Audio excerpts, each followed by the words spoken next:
Jones down the backstretch into turn 1. And there's Jack Sprague in number 31. Yeah, up front, nothing's changed, really. It looks like the 3 truck's getting tighter. And Ruttman and Hornaday are kind of getting away. Getting the look out of Toby Butler in the Ortho Lawn and Gardens, number 21. He's running right behind Spears on the racetrack. I believe Butler is in position number 10 right now. He doesn't seem to be going down, coming off the turns like he would want to. The truck seems to be doing pretty well in the corner, just not running down the straightaways. You see the bright sunshine, the glare on the truck's glass as they go into turn 3. A little bit bright back there going into 3. You saw him get a little crossways coming off the corner there as Mike Bliss in the number 08 Ultra Wheels truck. That's a Ford. Bliss had some good runs, top 5s the last 2 weeks. He's trying to take that 10th position away, and he does so. Yeah, that the car Toby's in, I was looking at it before the race. It's a banjo tight front steer, rear steer. And when you're on a tight track, they're even tighter. And he's struggling with that right now. He also lost a position there. You see Butler, the truck in front of him now is the truck driven by Butch Miller. Butch was mired back in 15th position, but he has moved up. I believe he's in 11th now. So, and Butch has made it a point. He starts back in the field, and then he passes people all his way to the front. Let's go down to the pits to Ralph Shaheen. You know, Glenn, it's really interesting about Butch Miller is he is really struggling with his qualifying right now. He says he has a mental block every time he goes out to qualify. He cannot figure out what's wrong, but for some reason he says he's just trying too hard and he's running the truck in too deep when he goes to qualify, and he starts deep in the field and then he just charges like a maniac back through the pack. Well, that's an interesting point. And you know, Barry, a lot of good race drivers aren't that great a qualifier. They need other traffic, other vehicles on the racetrack with them to help them gauge as to how far they can run in the corner. That's not uncommon. Well, we've got one. Kyle Petty, excellent race driver. We struggle a lot of times qualifying. When the race starts, he runs with whoever's out there. If a car's in front of him, he catches him and passes him. So it's not uncommon at all. No, it's not. In fact, there's a member of my family who admittedly says he's not that good a qualifier. My brother Dale. Of course, they always run good in the race. Back up front, you see the action there. Ron Hornaday still leads the field, followed closely by Joe Ruttman. Has been that way since the start. We're going to take a little break right now. We'll be back with more action from Monroe, Washington. Stay tuned. And back to the action up front, you see one Chevy truck. That's number 16, the Papa John's Chevrolet, owned by Dale Earnhardt, driven by Ron Hornaday. Let's go back now to the battle for 7th, 8th, and 9th. You see the blue and white, number 75. The multicolored truck, number 98, driven by Butch Miller. 75 is Bill Sedgwick. And Miller just put the pass on Mike Bliss, so he takes over 7th position. Looking back up front now, the trucks are starting to move into some lap traffic. You see the number 89 of Troy Beebe there getting lapped by leader Ron Hornaday. And Joe Ruttman in the number 84 truck is trying to put a lap on Beebe as well. He does so. Walker Evans, driver of one of the Dodge trucks, is already in the pits. So let's go down to Ralph, see what's going on. The hood is up on Walker Evans' Craftsman Super Truck. Walker, what's wrong with your Dodge? Well, we don't know. We're pulling the valve cover off. It could be a broken piston or something such as that, but man, it was running good, and this is the best truck handling truck I've had on one of these tracks. I was looking to really do good today, but I'm the first one to be out. That leaves only the Dodge of Bob Keselowski still in the field. Tough break for Walker Evans. You're still looking at that pack. Butch Miller has now moved by Bill Sedgwick, so he's on his way to the front, and that's nothing unusual, Barry. We have seen this week after week in the Super Truck Series. And there's some moves up front. You see Ron Hornaday again in traffic. And Ruttman has closed the door just a little bit on him. Looks like he's been able to use the traffic a little more to his advantage than has Hornaday. Yeah, it looked like when he went by Glanville, he was in his red gun defense. It is, and part of that, Barry, is because Ron's truck's still a little tight. He can't work traffic the way that Ruttman can. Ron looked awful good. You know, I said that before the race. The whole practice session I watched, he should be tough all night. And if Jack Sprague can get up there, you know, he's caught PJ, like we talked about earlier. He's good and fast also. You saw Hornaday take his Chevy truck down to the bottom side that time to put a lap on Bob Strait. Joe Ruttman followed suit. Ruttman's still 3 to 4 truck lengths behind, but he's certainly within striking distance. Joe's a smart driver. He's going to sit there and watch what everybody's got.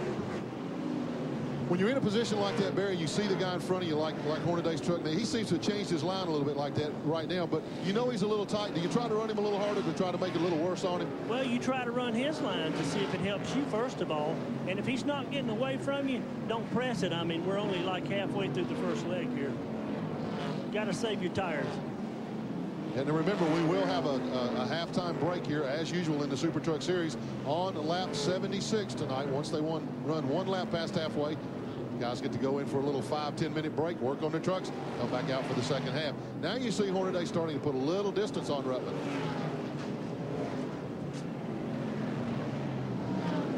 Going down the straight, once coming off the corner, though, Ruttman's able to close that distance back up. He's definitely getting off the corners better than Hornaday is right now. Joe Ruttman ran a great race last week in Portland, finished second to Mike Skinner. Now he's running second to Ron Hornaday. You got to feel like that his night is going to come soon. He's been awfully competitive lately. His night's going to come soon. Ron's got a great engine in that truck. Yeah, I don't think Dale Earnhardt's trucks are going to lack anything in horsepower, do you?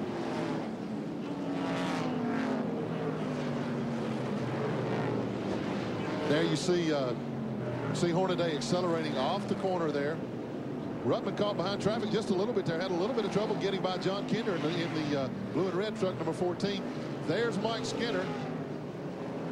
Now remember, Mike is running third, but he is way behind that first twosome there of Hornaday and Ruttman. Can't get it cut, Glenn. He's almost stopping the truck going in. Is still going up and diming in the corner. They'll have to make a major air pressure change or maybe a shock or something halfway. Well, you know, it also, you know, he damaged the truck getting into the wall at the end of his qualifying run, and they didn't get any more practice. They had to put a mismatched tire on the right front of the thing. You know, he could be experiencing some problems due to that crash. Yeah, that black 3 always comes back. Got a good, strong engine, and I think right now he's using that to hang on to third place, although he is definitely losing ground to Ruttman and Hornaday. Skinner was the dominant truck last week, but that's not the case this week. He's moving up on a little bit of traffic there. He'll come into view just in a moment. I think that's where he has the most trouble. There you see Toby Butler getting passed on the inside by the number 7 truck, and he's motioning. Oh, we got caution. He's waving to the guys behind him. There is caution flag out. Must be something on the racetrack. I haven't seen anything, any truck spun or off the course or anything like that yet, Barry. No. Haven't gotten word yet from NASCAR. And while we're waiting to get word for this first caution tonight, we'll take this chance to take a little break, do a couple commercials. We'll be right back to sort things out. Stay tuned. Don't go away. There he was running in 9th place. He had to come into the pits. The caution was for some debris on the backstretch. It looked like an exhaust pipe. Possibly Sedgwick must have run over it, cut the brake lines. He was out of brakes. He came in, lost a couple of laps in the pits. They do have the brake problem fixed right now, but a tough break for Bill Sedgwick. Now remember earlier on I told you that Ken Schrader was scheduled to drive his truck. He had a little accident, a little more severe accident than what he would have liked to have seen. Let's go down to Ralph and find out what the story is. Glenn, you can see the cast here. Kenny, what did you do? How are you? What's the story? We're okay. Just didn't get to race tonight. Drivers aren't supposed to play mechanics, and I stuck my finger my thumb someplace I shouldn't have, and we had to cut it off at the first knuckle. Is this anything that's going to affect you in your driving? Other than losing tonight, I think that's about it. But we'll be fine to go to Charlotte next week for sure. So as they say, it's a bit of a cosmetic injury? Yeah, but it wasn't that pretty to start with.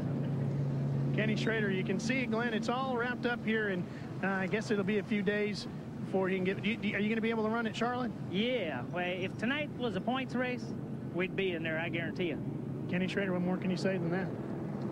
He is amazing, Barry. Now, he's making light of this situation, folks. He got his thumb caught in between a pulley and a belt on the front of the engine. They were looking at some stuff.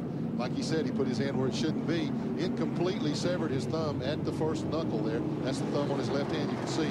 But Schrader back at the racetrack and making light of the situation. He's very optimistic, Glenn. Like he told us, it could have been the thumb and 2 or 3 more fingers. Great competitor.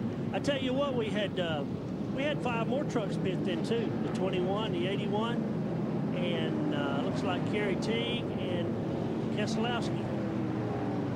Of course, Keselowski driving the Dodge. Also, Bob Strait came in. We're getting ready to go green again. The field getting the 1 lap to go signal. And as you see, the trucks on the backstretch there starting to double up. Of course, we do have double file restarts. The lap trucks to the inside. Plenty of room here at the Evergreen State Fairgrounds Speedway. So that shouldn't be a problem for the lead trucks. See the truck number 14 of John Kinder there. It's the first truck in line on the inside lane. Ron Hornaday has led since the beginning. See what Sprague and Butch Miller. Yeah, this has closed the field up. This was our first caution. It was on lap number 44. There were still 17 trucks on the lead lap. Now there are only 16, I believe, as Bill Sedgwick has lost that lap or so in the pits working with the brakes. We're back underway. Restart on lap 50, and Hornaday wastes no time, pulling out to about a 5-truck length advantage over second place Joe Rupp. All right, let's see what happened to the tires on the 3 truck as they cooled off. Yeah, we remarked before the caution there, but he was having some problems. There you see the 24 truck with Scott Lagasse. Let's go down the route, see what's going on. Glenn, it's a flat left front tire. They're having to pick the truck up off the ground. They'll get the jack up underneath there. As soon as they get this flat tire off, they'll put a new one on there and get him back out. We should also tell you that it was the 81 was just loose, Barry, and they tightened up Jerry Glanville. And the 75 was just a brake line that came off. They reattached that. He's back up to speed as well on the 75. See a little damage to the left front of Scott Lagasse's number 24 DuPont truck there. I have a suspicion that he may have made contact with somebody, and that's what cut the left front tire. And again, you're taking a look at Ron Hornaday, followed by Joe Ruttman, and they're already starting to pull away from the number 3 Goodwrench truck of Mike Skinner. You see the field moving down into down the backstretch into turn 3. Good double file racing here, as I said, plenty of room. There's Toby Butler in the Ortho Lawn and Garden Care truck. This is Toby's home track, and he's not having the kind of night that he wants to. You're looking out the back glass of it right now. As you can see, was the 1987 Winston Northwest Tour champion. Had a great run last week in Portland, wound up 4th. Ran in the top 3, 4, 5 all night. Now let's look back in the field a little bit. There's Rick Corelli, number 6, P.J. Jones, number 1, and Butch Miller still moving steadily through the field. You see P.J. move down under Corelli, trying to take that position from him. Yeah, he'd already put that safety bumper on him a lap or 2 before. And it looks like Butch is going to make the move also. And this is for 6th place right now. Corelli giving up 6th. In fact, he falls back to 8th. P.J. moves up into the 6th spot. Butch Miller takes over 7th. Putting Rick Corelli back into the number 8 position. Corelli's truck looked like a while ago that it took a little bit of time, maybe 4, 5, 6 laps to get going, and the racetrack seemed to come to him a little bit. We'll see if that's the case, or maybe he has a problem. He's really fallen off the pace. There's the number 74 red and white truck. That's Gary Collins. I believe this is Gary's 2nd, maybe 3rd start of the year. He's ahead of Dave Resendez in number 7 and Bill Sedgwick in the 75 truck, but he is a lap down. Caution flag. And we have another caution flag. Again, there must be some debris on the racetrack because there are no trucks spun. Nobody's hit the wall or anything, so there must be some more debris on the racetrack, Barry. Yeah. And as the field comes around to take the caution flag, once again, we'll take a break.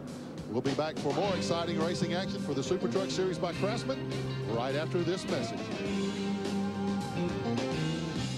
As you can see, the field is still under caution. You're looking out the front glass of Rick Corelli's Total Petroleum Chevrolet number 6.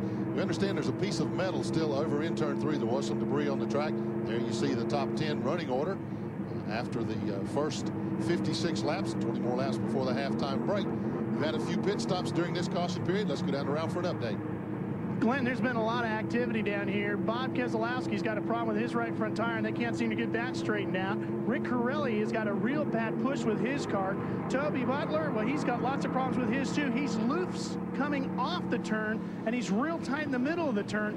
So in that 7 minutes that they got at the halftime, they're going to have to get in there and mess around with the right side panhard bar, and they're also going to try and soften up the rear springs, which is a lot in 7 minutes. And also the 31 machine of Jack Sprague, he's real loose.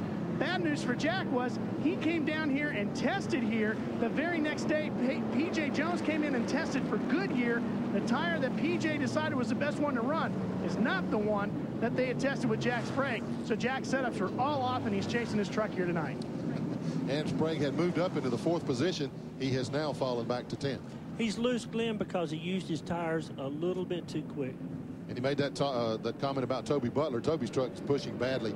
That's why I guess so loose coming off the corner. He has to turn it so hard getting in the corner. It's too tight, and you finally got to snatch it or just keep going right. Butler has been able to stay on the lead lap and hopefully